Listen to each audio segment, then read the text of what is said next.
So in the previous lesson, I showed you how to write a sample article.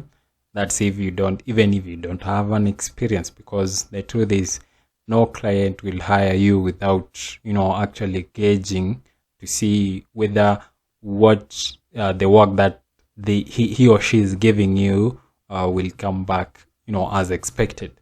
Now, here is something else. You need to understand that no client actually will only trust one thing. Yeah, you can't. No one can hire you by just looking at that single article.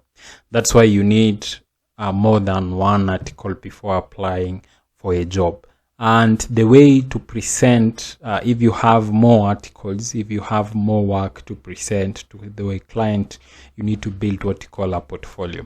So a portfolio, showcases your writing skills and expertise. So this helps attract clients and demonstrate your credibility as a writer. So a portfolio, is a collection of your best work.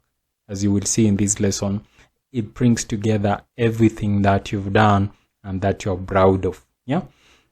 So a portfolio should include variety of writing samples that demonstrate your ability as a writer to write in different styles and of course to for different audiences. Now remember,